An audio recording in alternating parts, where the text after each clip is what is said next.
जैसे आपने सोचा है वैसे ही है supermarket, there is no way different. हमारा जो शॉपिंग मॉल है उसमें सुपरमार्केट हम सबको पता है, फिनिक्स मॉल या तो अमानोरा। सुपरमार्केट में आप देखोगे कि किसी भी टाइम में एक कस्टमर जब कोई शेल्फ से मटेरियल ले रहे हैं तो कुछ देर बाद बाद आप देखोगे ट्रॉली लेके उनका जो इंटरनल लोग हैं वो आके जो जो शेल्फ से मटेरियल कम हो गया वो आके वो सारे शेल्फ में मटेरियल को रिप्लेनिश कर रहा है। मतलब जितना मटेरियल गया उतना मटेरियल स्टैंडर्ड क्वांटिटी वो वापस रख रहे हैं। कैसे रख रहे हैं? क्योंकि उनका एक स्टैंडर्ड क्वांटिटी है। वो स्टैंडर्ड क्वांटिटी के बेसिस में वो देख मॉनिटर कर रहे हैं क्लोजली कि कितना क्वांटिटी गया उतना क्वांटिटी वो वापस कर रहे हैं।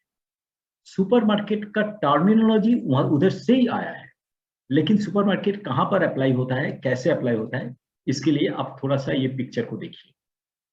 तो ये जो पिक्चर है उसमें सुपरमार्केट का जो सिस्टम है वो थोड़ा सा पता चलेगा आपको।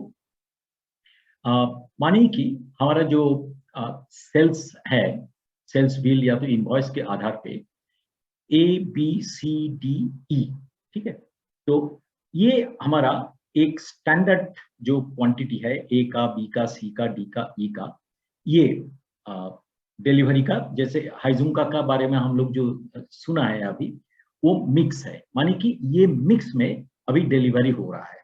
तो ये मिक्स का एक अगर स्टैंडर्ड लॉट अगर डिलीवरी हुआ है, सो इमीडिएटली इन ए सुपरमार्केट हम लोग रिफिल करते हैं स्टोर को बेस्ड ऑन कितना हम लोग सेल किया यानी डिस्पैच किया। तो द मोमेंट एक स्टैंडर्ड क्वांटिटी ए से ई तक गया तो एक आदमी इधर मॉनिटर कर रहा है, या तो एक कमांड कार्ड सिस्टम से मॉनिटर कर रहे हैं प्रोडक्शन, ए लिया, बी लिया, सी लिया, डी लिया, ई लेके फिर वापस इधर रख दिया। तो always you are monitoring your production और your inventory replenishment based on कितना कंजम्पशन हुआ। So it is a consumption based trigger, consumption based trigger for initiating the production or replenishment against the inventory। मतलब क्या है? Inventory जितना कम हो गया, जैसे सुपरमार्केट में मैंने बोला आपको, इन्वेंट्री जितना कम हो गया हम लोग आके उतना ही वापस फिल कर रहे हैं, पूरा कर रहे हैं, ठीक है। तो इसको हम लोग सुपरमार्केट कॉन्सेप्ट कहते हैं। तो सुपरमार्केट में टाइप ऑफ पुल सिस्टम जो है उसमें replenishment based on the pull system होता है। तो ईच प्रोसेस इधर सुपरमार्केट में ऐसे each process has a supermarket. तो जहां पर हम लोग एक अमाउंट रखते हैं, जो क्वांटिटी जरूरत होता है नॉर्मली प्रोडक्ट का उतना ही रखा जाता है, ठीक है। तो हमारा प्रोसेस में हम लोग जितना खर्चा होता है, मतलब ड्रॉ करते हैं, जितना पुल करते हैं उतना ही हम लोग सुपरमार्केट में फिर प्रोड्यूस करके रिप्लेनिश करते हैं। तो डिसएडवांटेज क्या है सुपरमार्केट सिस्टम का कि a process must carry N inventory of all parts it produces.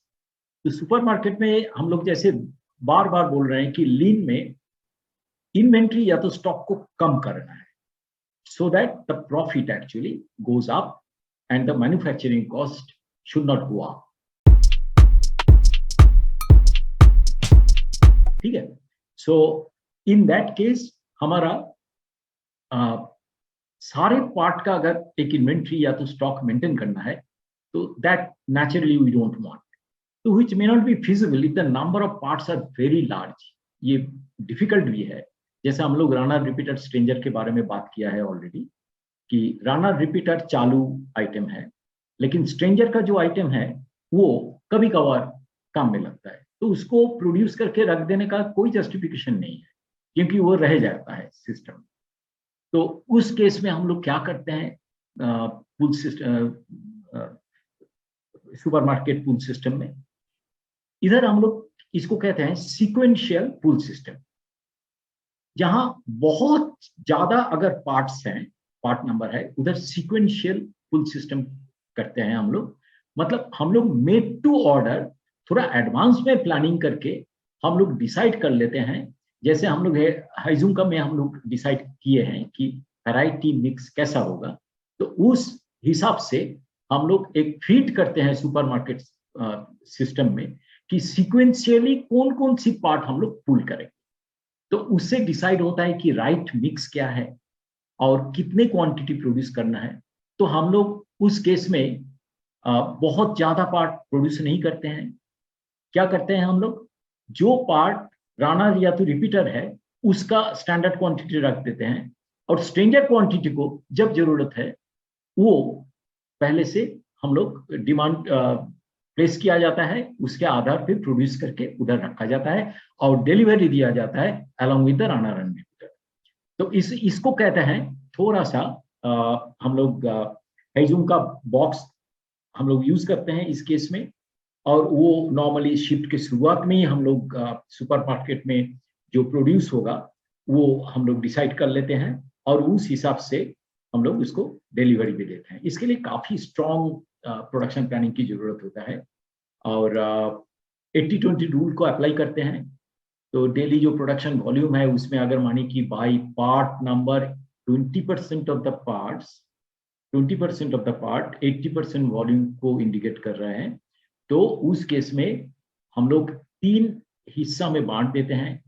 High volume quantity with low number of parts, medium volume, low volume, and the number of parts will be quite high, but the volumes are quite low, that is D, infrequent order.